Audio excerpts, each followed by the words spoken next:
Hi welcome back maths Naresh ఈ class.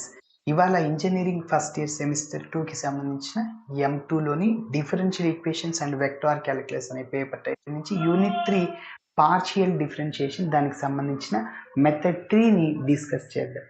మరి method 3 ఎలా ఉంటుందంటే capital P into small p plus capital Q into small q is equal to capital R. So దీన్నే మనం Lagrange's partial differential equation అని చెప్పచ్చు. Okay, దీనికి solution ఏంటంటే పై of C1, C2 is equal to 0. కొంతమంది f ఆఫ్ కూడా తీసుకుంటారు, రాయొచ్చు, నో ప్రాబ్లం. మరి ఇక్కడ C1 ఎలా వస్తుంది, C2 ఎలా వస్తుందంటే మనం ఈక్వేషన్ 1కి సబ్సిడరీ ఈక్వేషన్ రాసుకుంటాం. అంటే dx by capital P is equal to dy by capital Q is equal to dz by capital R. Method of grouping ఉపయోగించవచ్చా, మల్టిప్లైని ఉపయోగించవచ్చా? ఒక్కొక్కసారి గ్రూపింగ్ని ఒక కేసులో C1 కనుక్కోవడానికి, మల్టిప్లైస్ని C2 కనుక్కోవడానికి ఉపయోగిస్తాం. ఓకే, మరి చూద్దాం. సో ఫస్ట్ ఇచ్చిన ఈక్వేషన్ రాస్తున్నాను. గివెన్ ఈక్వేషన్ ఈస్, దాన్ని గివెన్ పార్షియల్ డిఫరెన్షియల్ ఈక్వేషన్ అని చెప్పచ్చు. px అంటే ఇది స్మాల్ p, క్యాపిటల్ P అంటే స్మాల్ x. మీకు ఇట్లా రాస్తున్నా చూడండి. x into p minus y into q is equal to y square minus x square, that is taking as 1. అంటే capital P small p, capital Q small q, capital P అంటే x, capital Q అంటే minus y, capital R అంటే y square minus x square. Okay, సరే. So అదే రాస్తున్నా. This is in the form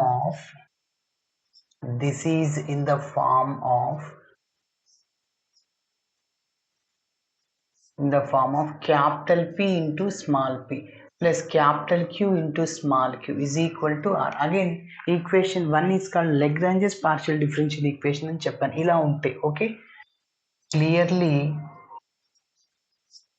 equation 1 is called Lagrange's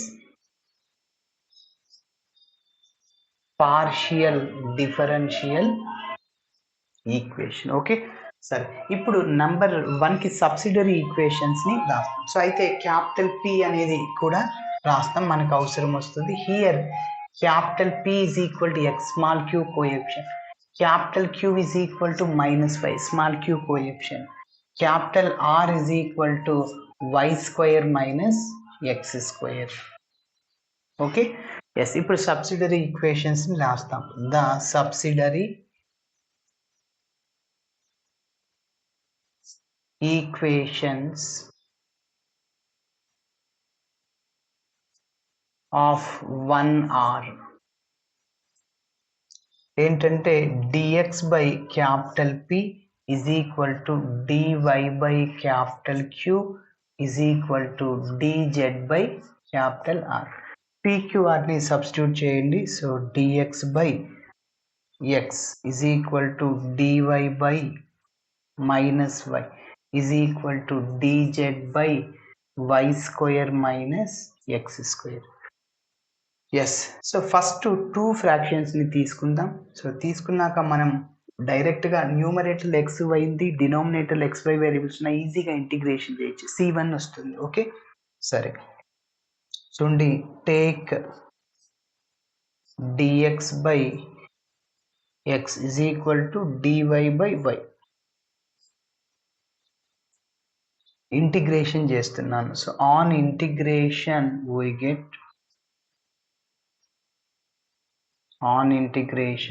we get so integral 1 by x dx is equal to integral minus 1 by y dy. so integral 1 by x log x direct formula minus integral 1 by y log y plus integration చేసిన తర్వాత C1 అనే arbitrary constant add చేస్తున్నా. So అన్ని లాగ్లు ఉన్నాయి కాబట్టి log C1 add చేసా. ఈ మైనస్ టర్మ్ ఇటు సైడ్ తీసుకెళ్ళండి, ప్లస్ అయిపోతుంది. log x plus log y is equal to log C1. Log A plus log B లాగా ఉంది. సో దీన్ని లాగ్ ఏ ఇంటూ బిగా రాయొచ్చు. అంటే log x y is equal to log c1. Both sides log log cancel. xy is equal to c1. Yes ఒకటి. Okay, next మనం ఏం చేయాలంటే ఇంకా గ్రూపింగ్ని ఉపయోగించిన మెథడ్ ఆఫ్ మల్టిప్లైర్స్ని ఉపయోగించి చేయాలి. ఎస్, మీరు గమనిస్తే మెథడ్ ఆఫ్ మల్టిప్లైర్ అంటే డినామినేటర్ని 0 చేసేయాలి. ఇప్పుడు దీన్ని ఎక్స్తో మల్టిప్లై చేశారనుకోండి, x² మైనస్ x² క్యాన్సిల్. దీన్ని వైతో చేశారనుకోండి, minus y² plus y² cancel. అంతే, డినామినేటర్ 0 అయింది. ఇంకా ఈ చివరి టర్మ్ని 1 అంటే x, y 1 ఆర్ మల్టిప్లైస్ అవుతాయి. ఒక్కొక్కసారి xyzలు అవుతాయి, ఒక్కొక్కసారి 1/x 1/y 1/zలు అవుతాయి. కాబట్టి ఇక్కడ ఏంటి, డినామినేటర్ 0 అంటే xy తీసుకుందాం, z లేదు కాబట్టి. ఓకే, ఇంకా 1 ఇంటూ z రాసేయచ్చు. ఎస్, టేక్ ప్రాబ్లం మొత్తంని తీసుకోవాలి. So dx by x is equal to dy by minus y is equal to dz by y² minus x². So which is equal to x dx plus y dy plus 1 into dz divided by డినామినేటర్ని first టర్మ్ని ఎక్స్తో multiply చేసేయండి, plus add చేయమని చెప్పా, plus minus minus అయిపోతుంది. Second టర్మ్ని వైతో minus y², third టర్మ్ని 1తో 1 into y² minus x² minus x² plus x² minus y² plus y² cancel. ఇంకా x dx plus y dy plus 1 into dz అలానే ఉంటుంది. So divided by 0. 0 అనేది ఇటు సైడ్ వెళ్తే డివిజన్లోని మల్టిప్లైర్ అవుతుంది, అంటే 0నే అయిపోతుంది. అంటే న్యూమరేటర్ అంతా 0కి ఈక్వేట్ అవుతుంది.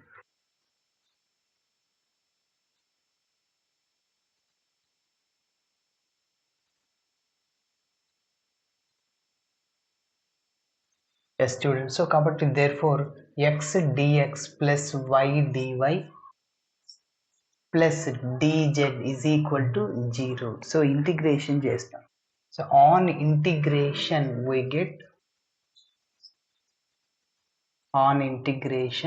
get so integral x dx plus integral y dy plus integral dz is equal to 0. x की इंटीग्रेशन x² by 2, y की integration y² by 2, integral dz అంటే z ఇంటిగ్రేషన్ చేసిన తర్వాత c2 యాడ్ చేస్తాం. 2తో మల్టిప్లై చేసి 2/2 అంతా క్యాన్సిల్ అయిపోతుంది.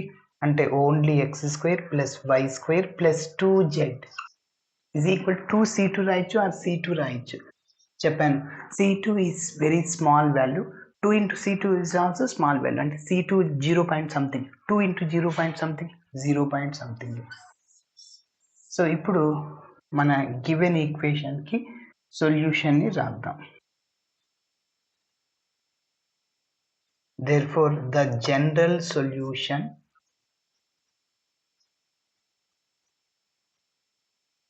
of equation 1 is ఏంటంటే పై of c1 comma c2 is equal to 0. So pi of c1 అంటే xy, అదొక c2 x² plus y² plus 2z is equal to 0. Okay, ఇలా చేయాలి. Thanks for watching. మళ్ళీ వీడియో నచ్చితే ఖచ్చితంగా మీ ఫ్రెండ్స్ కూడా షేర్ చేయండి.